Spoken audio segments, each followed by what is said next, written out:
पांचजन्य के प्रमुख संपादक माननीय तरुण विजय जी उपस्थित हैं, आज हमारे अतिथि के रूप में आए हुए हैं। उनसे हम प्रार्थना करेंगे कि जैसा उन्होंने विषय सोचा हुआ है अभिनव भारत और आज का युवा, इस विषय पर वे अपने विचार प्रकट करेंगे। माननीय तरुण विजय जी।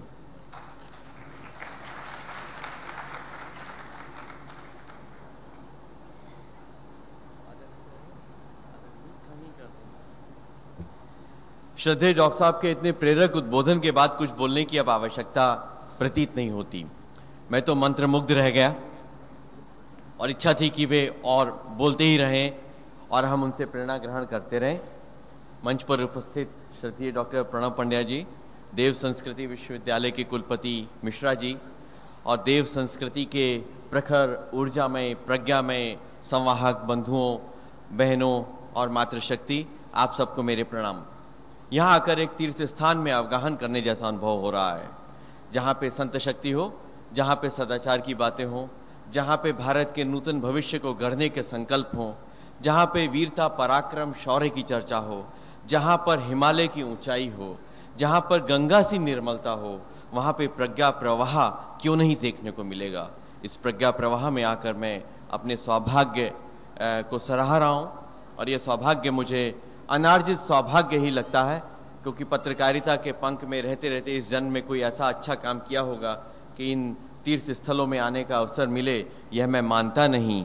इस समय की जो पत्रकारिता है वह केवल पेज 3 पत्रकारिता ही नहीं, बल्कि जो कुछ भी पतित है, गलत है, पातकी है, घोटाला है, वही सब अखबारों में प्रमुखता से स्थान पाता है। और जो कुछ भी सदाचार और प्रेरणा और वीरता और आगे बढ़ने की बात करता है वह समाचार समाचार नहीं माना जाता, वह लेख लेख नहीं माना जाता। नकारात्मक बातें पत्रकारिता में निरंतर प्रवेश कर रही हैं और सकारात्मक बातों के लिए संपादक को समय नहीं मिलता। आपने मुझे आने का अवसर दिया, ये एक बहुत बड़ी बात है मेरे लिए। मित्रों, हम एक महाभारत में खड़े हैं। इस समय यह युद्ध का समय है भारत के लिए। सकारात्मक और नकारात्मक शक्तियां दोनों परस्पर लड़ रही हैं। युद्ध में विजय हमारी होगी, इसमें कोई संदेह नहीं है, क्योंकि जहां धर्म है, जहां सत्य है, विजय वहीं होगी। लेकिन कई बार हताशा के बादल अधिक लगते हैं, कई बार लगता है कि चुनौतियां चारों तरफ घिरती आ रही हैं, आशा के दीप बहुत कम दिखने को मिलते हैं। और वे आशा के दीप तब हमें अधिक दिखते हैं जब हम गायत्री परिवार के कार्यक्रमों में आते हैं, तो लगता है कि भारत का भविष्य उज्जवल है। मित्रों, हम लोग जब तक अपनी पुरातन चिर पुरातन संस्कृति के अधिष्ठान पर खड़े होकर नित्य नूतन भविष्य की गढ़ने का संकल्प नहीं लेते, तब तक हम सही मार्ग पर नहीं चल सकते। मैं अक्सर एक उदाहरण बताया करता हूँ। राजस्थान के एक कलेक्टर हुए थे ब्रिटिश जनरल कर्नल टॉड, उन्होंने पुस्तक लिखी है द एनल्स ऑफ राजस्थान। उसमें उदाहरण बताते हैं कि जैसलमेर में एक कबीले के मुखिया बहुत वीरता के कार्य करते थे और एक घन के प्रहार से बड़ी चट्टान को तोड़ देते थे। उन्होंने कहा ठीक है, मेरे सामने इसका प्रदर्शन किया जाए। उन्होंने प्रदर्शन करवाया, एक बहुत बड़ी चट्टान, उसके नीचे कबीले के लोग गीत गाते गए। कबीले के मुखिया के हाथ में घन था, वे गीत गाते गए। वातावरण में अपूर्व जोश और उत्साह का संचार होता गया। गीत समाप्त हुआ, घन का प्रहार चट्टान पर हुआ, चट्टान के टुकड़े टुकड़े हो गए। अविश्वसनीय दृश्य था। टॉड ने मुखिया को पुरस्कृत किया, कहा शाम को मेरे शिविर में आना। मैं डर गया। शाम को गया तो टॉड ने पूछा कि बाकी सब ठीक है, मुझे बताओ कि वे गीतों में क्या बता रहे थे। तो वे कांपते कांपते बोला कि महाराज कुछ नहीं बता रहे थे, वे केवल मेरे पूर्वजों का इतिहास बता रहे थे कि देख रहे तुम्हारे पूर्वजों ने कहां कहां युद्ध किए थे, किन किन क्षेत्रों को विजित किया था, किन किन शत्रुओं का संहार किया था, उनको परास्त किया था। तेरी धमनियों में उनका रक्त बह रहा है, तो उस रक्त को लजाना मत। टॉड लिखता है कि जिस कौम को जिंदा रखना है, जिस कौम को जिंदा रखना है, उस कौम को उसके पूर्वजों के इतिहास, पूर्वजों के सांस्कृतिक विरासत और उसके गौरवोज्वल परंपरा से निरंतर परिचित कराते रहना होगा। और जिस कौम को मारना है, उसे उस पूरे इतिहास और गौरव बोध से काट देना होगा। विडंबना यह रही कि खंडित भारत में अगस्त की 15वीं रात को जो हमें आजादी मिली, उस आजादी के बाद में संस्कृति और संस्कार को दुत्कारा गया। ग से गधा मान्य किया गया, ग से गणेश को सांप्रदायिक कह दिया गया और इस प्रकार से जो विद्या का एक प्रवाह चल रहा था, वह विद्या का प्रवाह खंडित हुआ। हम सौभाग्यशाली हैं कि हमें आचार्य श्री जैसे महापुरुष, एक दैवी पुरुष हमको प्राप्त हुए, जिन्होंने उस विद्या की सूखती सरस्वती की धारा को पुनरुज्जीवित किया और हमको भारत को अभारत होने से बचाया। ये वो संस्कार थे। उसके कारण से आज जबकि हम युवाओं के क्षेत्र में केवल मादकता, केवल फिसलन, केवल भारत को इंडिया बनाने का षड्यंत्र देख रहे हैं, यहां सैकड़ों हजारों की तादाद में, लाखों की तादाद में पूरे विश्व में युवा गायत्री मंत्र का उच्चार करते हैं, सूर्य देवता का आवाहन करते हैं और भारत को पुनः परम वैभव की ओर ले जाने का जो संकल्प करते हैं। ये अद्भुत, अविश्वसनीय, क्रांतिकारी कार्य है, लेकिन सत्य है। इसलिए भारत के भविष्य में पुनः पुनः पुनः विश्वास अखंड होता है। मित्रों, इसके लिए सबसे बड़ी आवश्यकता है कि हम अपने भीतर जो हमारे बुराइयां हैं, कुरीतियां हैं, पाखंड है, उसको हम दूर करें। हम दूसरों की ओर अंगुली उठाते हैं लेकिन अपनी ओर देखते नहीं हैं।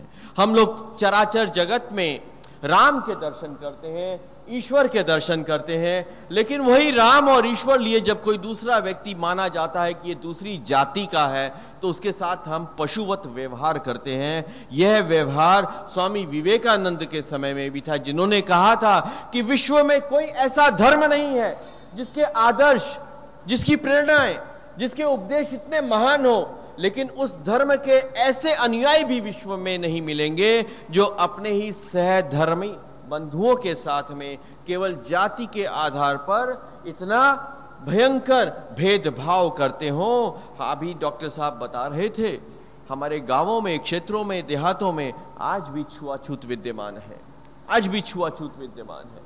केवल जाति के आधार पर ये जो भेद है, ये हिंदुत्व का अंग कभी नहीं हो सकता। डॉक्टर अंबेडकर की एक घटना मैं अक्सर बताता हूं। वे बैरिस्ट्री पास करके लंदन से लौटे थे। सयाजीराव गायकवाड़ विश्वविद्यालय वडोदरा में उनको नौकरी मिली, प्रोफेसर थे। 6 महीने तक छात्रावास में वहां पे रहते रहे। 6 महीने के बाद छात्रावास के अधीक्षक को पता चला कि तो महार है, अंबेडकर तो गलत नाम, इनके गुरुजी का नाम है। रात के अंधेरे में, बरसात के समय अंबेडकर को ट्रंक के साथ छात्रावास से बाहर निकाल दिया गया। वो घुटनों में मुंह छिपाकर जार जार रोए कि मेरा अपराध ये कि मैं हिंदू हूं। जिस क्षण मैं ईसाई या मुसलमान बन जाऊंगा तो यही मेरे साथ चाय और खाने के लिए तैयार हो जाएगा, लेकिन जब तक मैं हिंदू हूं मेरे साथ ये भेदभाव होता है। वो राम जो हम अश्व में राम कहते हैं, श्वान में राम कहते हैं, शौपच में राम कहते हैं, पत्थर में राम कहते हैं, उसकी मूर्ति बना के पूजा करते हैं, उस राम को अपने साथ लगाए जब साक्षात मनुष्य हमारे सामने खड़ा होता है तो हम अपने घर में प्रवेश करने से मना कर देते हैं। ये राम की सही उपासना नहीं हो सकती। ये भेदभाव दूर करना पड़ेगा, वरना हम टूट जाएंगे। जब तक देश में समरसता, समानता, एक हिंदुत्व का भाव, हम सब गायत्री परिवार के अंगभूत घटक हैं। हमारी जाति गायत्री है, हमारा उद्देश्य गायत्री की उपासना है, हमारा जीवन गायत्री के आदर्शों के अनुसार चले। जब तक ये भाव लेकर हम नहीं चलेंगे और जाति भेद को नहीं तोड़ेंगे, तब तक हम अपने यौवन को भी सार्थक नहीं कर सकते। मित्रों, इस समय जो सबसे बड़ी चुनौती है वह देश को विद्या और चरित्र के मार्ग पर ले चलने की है। हमारे सरसंघ चालक जी प्रोफेसर राजेंद्र सिंह रज्जू भैया जी, उनके साथ मैंने अंतिम साक्षात्कार किया था उनके देहांत से पहले, और हमने कहा कि आपके सपनों का भारत क्या है।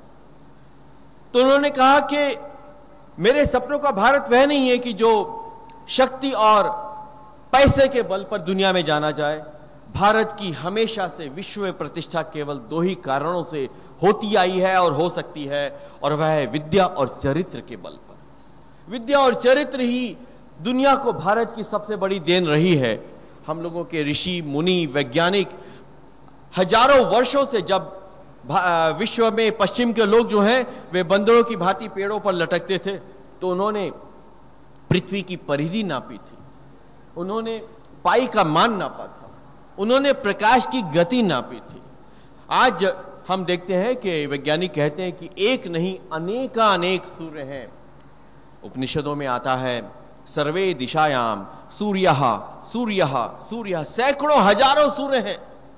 ये हमारे ऋषियों ने उस समय, हम उनके उत्तराधिकारी हैं, हमारी धमनियों में उनका रक्त बह रहा है, हमारा मानस उनके मानस का उत्तराधिकारी है। वह विरासत ईश्वर ने हमको दी है। हम जगत में सर्वत्र कल्याण की भावना, एक दूसरे के विचारों के आदर की भावना लेकर चल सकते हैं, लेकिन यह तभी होगा कि जब हम अपने यौवन को सार्थक करें। मित्रों, आप जहां भी जाएंगे आपके साथ भारत जाएगा।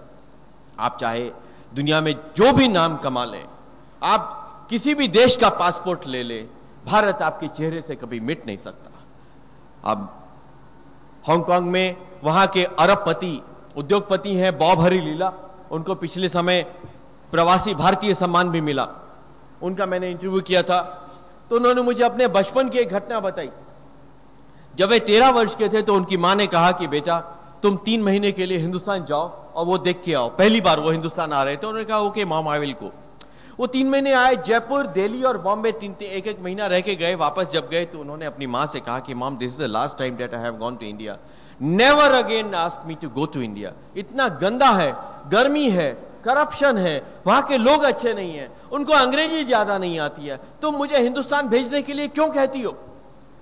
तो मां ने कुछ नहीं कहा। मां ने कहा कि ओके बॉब, मैं तुमको दोबारा हिंदुस्तान जाने के लिए नहीं कहूंगी, लेकिन सामने दीवार पे जाओ, 1 मिनट देखो तुम क्या देखते हो, और उसके बाद मेरे पास आओ। अब उनका जो महल है वो बकिंगहम पैलेस कहा जाता है हांगकांग में। वो सामने गया, पूरा शीश महल था, सामने देखा तो अपना आईने में अपनी शक्ल देखी और 1 मिनट के बाद आके माँ के पास खड़ा, mom have you gone crazy? हाँ, मैं वहां क्या देखता, अपनी शक्ल देख रहा था। तो माँ ने कहा कि बॉब तुम्हारी शक्ल पर हिंदुस्तान खुदा है। दुनिया का कोई भी पासपोर्ट ले लो, कहीं के भी तुम नागरिक बन जाओ, तुम अपने मस्तक से हिंदुस्तान को मिटा नहीं सकते। कहीं भी रहोगे तुमको यही कहा जाएगा Indian American, Indian Chinese, Indian origin तुम्हारे साथ चिपका रहेगा।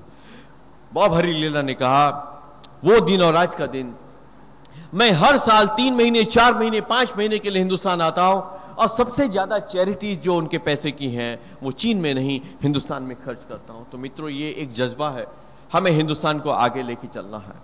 और ये हिंदुस्तान तब आगे बढ़ सकता है जब हमारे आंखों में एक सपना हो कि ठीक है, हम याची देही याची डोला, जो हमारे डॉक्टर हेडगेवार कहते थे, अपने आंखों से, इसी शरीर से हम हिंदुस्तान को दुनिया में सबसे आगे बढ़ता देखेंगे और उसमें हम अपना योगदान देंगे। कुछ कर गुजरने के लिए मौसम नहीं मन चाहिए। रमानाथ अवस्थी ने कहा था, जो मौसम की प्रतीक्षा करते हैं वे कुछ नहीं कर पाते, जो मन बना लेते हैं मौसम भी उनके अनुकूल हो जाता है। तो मित्रों, ये संकल्प हमारे यौवन का है। अगर वे 7 समंदर पार से आके अपनी भाषा और अपने संस्कार हम पर थोप सकते हैं, तो हम ये संकल्प करें कि अपनी शक्ति, अपनी मेधा, अपनी प्रतिभा, अपने नैपुण्य और अपनी शक्ति के बल पर हम अपने ही शरीर और इन्हीं आंखों से वह दिन लाकर दिखाएंगे कि जब पश्चिम के लोग गायत्री मंत्र का जाप करके अपने दिन की शुरुआत किया करें, जब वे अपनी भाषा 7 समंदर पार से आके जो वैज्ञानिक नहीं है, जो उचित नहीं है, जो कंप्यूटर के लिए ठीक नहीं है, वे हम पे थोप सकते हैं। तो हम अपनी शक्ति से वह संकल्प करें कि वह दिन लाकर दिखाएंगे कि जब संस्कृत सब पूरे पश्चिमी, पूरे विश्व में बोली जाएगी, पढ़ी जाएगी और उसमें सब काम होगा। मित्रों, एक संकल्प करने की आवश्यकता है। वो कोई खुदाई पट्टा लेकर नहीं आए, उनकी धमनियों में कोई सुनहरा रक्त नहीं है, वे 10-10 फीट के लोग नहीं हैं, वे भी वैसे ही है जैसे हम हैं। हमारे साथ तो हजारों वर्ष की देव संस्कृति का बल है, उनके साथ तो वह बल भी नहीं है। जो वे कर सकते हैं उससे 1000 गुना बेहतर हम करके दिखा सकते हैं, और दिखाना हमने शुरू कर दिया है। यह ठीक है कि आज 48 रुपए में $1 मिलता होगा, लेकिन मित्रों, ये संकल्प करने की आवश्यकता है कि हमें वे दिन लाकर दिखाएं कि जब $48 $1 में मिला करें। हम कर सकते हैं, केवल आंखों में सपना चाहिए। आंखों में सपना चाहिए, हृदय में बल चाहिए और आचार्य जी जैसे महापुरुषों की प्रेरणा चाहिए। तो जो कुछ भी असंभव है वे असंभव को भी संभव कर दिखाना हमारे हाथों की बात है। केवल नकारात्मक शक्तियों से लड़ने की आवश्यकता है। मित्रों, पिछले दिनों बिल गेट्स आए थे अमेरिकन एम्बेसडर के यहां पे, रूजवेल्ट हाउस में उनकी पार्टी हुई, मुझको भी आमंत्रित किया गया था। उन्होंने बताया कि 40% इंजीनियर्स और जो मार्केटिंग के लोग हैं माइक्रोसॉफ्ट में, वे भारतीय हैं। इंटेल चिप इनसाइड जो आप पढ़ते हैं, इंटेल कंपनी में 25% भारतीय लोग हैं। बेंगलोर में आज वहां के जो हमारे सॉफ्टवेयर इंजीनियर हैं, जो हमारे कंप्यूटर इंजीनियर हैं, वे पूरे अमेरिका के लोगों के होमवर्क करवा रहे हैं, उनको ट्यूशन करवा रहे हैं। पूरा जो बीपीओज बने हैं, आउटसोर्सिंग हुई है, उसकी वजह से सारा अमेरिका चिंतित हो गया है कि हमारा सारा काम बेंगलोर जा रहा है। टॉम फ्रीडमैन न्यूयॉर्क टाइम्स के बहुत बड़े कॉलमनिस्ट हैं। अभी उन्होंने हाल ही में पुस्तक लिखी है द वर्ल्ड इज फ्लैट, और the world is flat is entirely devoted to how the Indian genius is coming up. पहले ही पेज से वो एक उदाहरण देते हैं। वे कहते हैं कि एक समय था कि जब अमेरिका में माताएं सुबह अपने बच्चों को कहती थी, Bob finish your breakfast, Indians are starving. लड़के, अरे नाश्ता पूरा खा ले, हिंदुस्तान के लोग तो भूखमरी के शिकार हो रहे हैं, तू यहां जुटन छोड़ रहा है। आज वे कहते हैं, Bob get good marks, Indians are coming. पढ़ाई में अच्छे दिखो, हिंदुस्तानी आ रहे हैं। ये अमेरिका की माताएं अपने बच्चों को आज कह रही हैं। और अमेरिका के जो सबसे बड़े पत्रकार और लेखक हैं, वो अपनी पुस्तक की शुरुआत इस उदाहरण से कर रहे हैं कि अमेरिका के लोग आज चिंतित हो रहे हैं कि हिंदुस्तानी आ रहे हैं, हिंदुस्तानी आएंगे क्योंकि दुनिया को बदलना है। हिंदुस्तानी आएंगे क्योंकि दुनिया में जो युद्ध का उन्माद है, जो नफरत है, जो एक दूसरे का गला काट स्पर्धा है, जो उपभोक्तावादी संस्कृति है, जो एक मातृत्व के प्रति एक तिरस्कार है, जो नारीत्व के प्रति एक तिरस्कार है, वहां के लोग लिख रहे हैं कि हमें हिंदुस्तान से सीखना चाहिए। क्यों सीखना चाहिए? कि ये अमेरिका आज उन लोगों का देश बन गया है जहां 13 साल की लड़कियां माएं बन रही हैं, जहां सबसे ज्यादा अविवाहित एक सिंगल मदर्स की संख्या है, जहां सबसे ज्यादा अधिक पारिवारिक तनाव के कारण पागलों की संख्या है। हमें अपने परिवार संस्था को पुनरुज्जीवित करना होगा, और ये सब करना होगा तो हिंदुस्तान को हर जगह जाना होगा। और जहां जहां हिंदुस्तान जाएगा वहां वहां आप जाएंगे, जहां जहां हिंदुस्तान जाएगा वहां वहां माता गायत्री का संदेश जाएगा, श्री राम आचार्य जी का संदेश जाएगा, वहां वहां पे हमारी विजय पताका फहरेगी। लेकिन वो विजय पताका किसी को दबाने, गिराने, तिरस्कृत करने के लिए नहीं होगी। वो विजय पताका इसलिए होगी कि भाई तुम हमारे बंधु हो। वसुधैव कुटुंबकम की भावना से हम जाएंगे। वैसे नहीं जाएंगे जैसे अमेरिका इराक में गया है, हम वैसे जाएंगे जैसे हमारे प्राचीन धार्मिक मिशनरी पूर्वी एशिया में गए थे, चीन में गए थे, और उन्होंने मैत्री, करुणा और सद्भाव के आधार पर अपने धर्म की ध्वज पताका फहराई थी, जो आज भी बड़े ही आत्मीयता और कृतज्ञता के साथ स्मरण की जाती है। डॉक्टर साहब जब अमेरिका जाते हैं, अन्य विदेशों में यात्राएं करते हैं, तो वे अपने साथ पिस्टल या अपने साथ जिहादी एजेंडा लेकर नहीं जाते हैं। वे कहते हैं कि जो कुछ भी तुम कर रहे हो वो बेहतर करो, मनुष्यता के लिए करो, श्रेष्ठ बनने के लिए करो। इसके लिए मैं संदेश लेकर आता हूं और लोग उनको सुनते हैं। मैं अभी चीन गया था, Indo China eminent persons group के मेंबर के नाते नारायण मूर्ति जी के साथ में हमको चेंगडू लेके गए। चेंगडू जो है बीजिंग से 2000 किलोमीटर दूर नॉर्थ में है। वहां पे दुनिया की सबसे ऊंची बुद्ध प्रतिमा है, 1200 फीट की, एक पहाड़ को काट के बनाई गई है। 1100 साल पहले हिंदुस्तान से समुद्र भद्र नाम के एक भिक्षु हिमालय को पार करके उन तिब्बत की उन घाटियों को पार करते हुए वहां चेंगडू गए थे। वहां के राजा को उन्होंने अपने विचारों से संतुष्ट किया, प्रभावित किया।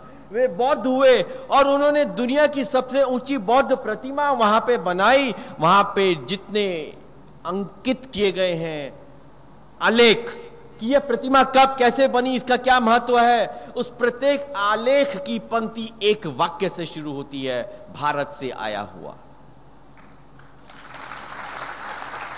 वहां संस्कृत के आलेख हैं मित्रों।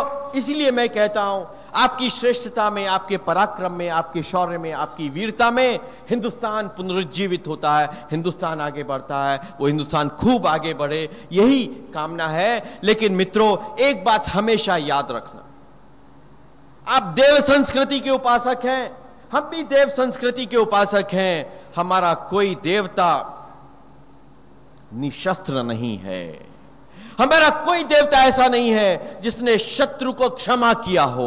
हमारा कोई देवता ऐसा नहीं है जिसने शत्रु का संहार न किया हो। हमारा कोई देवता ऐसा नहीं है जिसने आतताई बर्बर अत्याचारी आतंकवादियों का निर्मूलन न किया हो। शास्त्र ठीक है, लेकिन शास्त्र की रक्षा के लिए धर्म शस्त्र की भी अनुमति देता है। देव संस्कृति के उपासक शस्त्र और शास्त्र दोनों के उपासक बनेंगे।